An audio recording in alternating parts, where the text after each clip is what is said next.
السلام عليكم ومرحبا بكم في قناة وصفات آمنة. اليوم حبيبتي جبت لكم أروع جراتان في هذا المول الأسطوري. جراتان سهلة ماهلة، صدقوني يا البنات راح يجيكم بنين خلاكي تجربوه وماكمش راح تندموا عليه. نجيو هنا للوصفة تاعنا. عندي بصل مقطع رقيق، عندي فلفل أحلو، يعني اللي تحب تزيد هنا الفلفل الحار ولا الفلافل هذيك الملونة الأصفر والأحمر يعني مع الجراتان تاعها. عندي كعبة طماطم متوسطة، عندي زيتون إفيلي اللي كنت ديجا غليته مع فرينة صغيرة، عندي 4 صدار دجاج كامل الدجاج تكون حسب أفراد العائلة، عندي هنا لاموطارد، وعندي التوابل فلفل عكري حلو، كمون، توابل دجاج، راس الحانوت، واللي تحب القراطة تاعها تجاها حارة نزيد لها فلفل عكري حار، ونزيد لها سكنجبير، ونزيد لها الفلفل الكحل.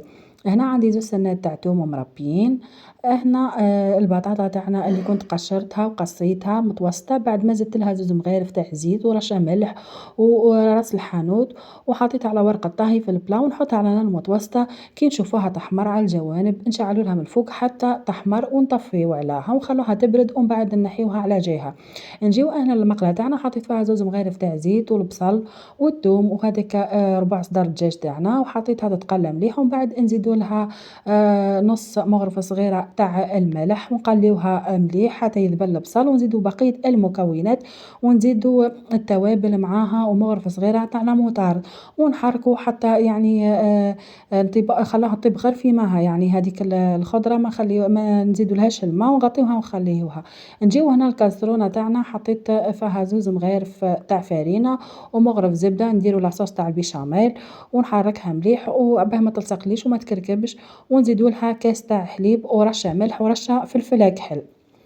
نجيو لبقية المكونات هنا طبقنا، ونحكمو المول تاعنا ونعملو كطبقة أولى هذيك لاصوص تاع البيشاميل، ونوزعها على كامل البلا. ونجيو للبطاطا اللي كنا ديجا شويناها في الفرن، طابت هايلة، يعني أنا قطعتها كيما الفريد كيما تحبوا أنتم تقطعوها مربعات ولا كيما تاعي أنا ونوزعها على كامل البلا.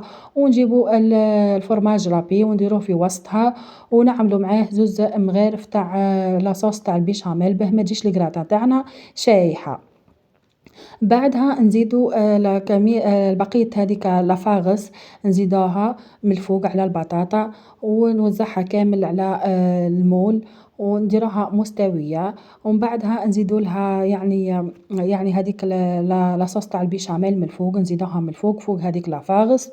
يعني هنا البنات اللي تحب البلا تاعها المول تاعها ما يسيح لهاش لاصوص وهكا، تعمللو شوية تاع فرينة وشوية تاع الماء، تعملها عجينة وتقفل الجوانب من الداخل والخارج. هنا نحاولو ندخلو لاصوص بيشاميل هذيك لداخل، ونزيدو لها الفرماج رابي على الوجه اللي من الفوق، ومن بعد ندخلوها للكوشه حتى تشوفوها هذاك الفرماج احمر ونحيوه. اذا حبيباتي هنا كانت طابت الكراتان تاعنا، صدقوني بنتها جات هايله، نتمنى تجربوها وتخليو لي رايكم في التعليقات، وما تنساوش البنات الاشتراك في القناه كي يصلكم ديما جديد، ودمتم في رعايه الله وحفظه.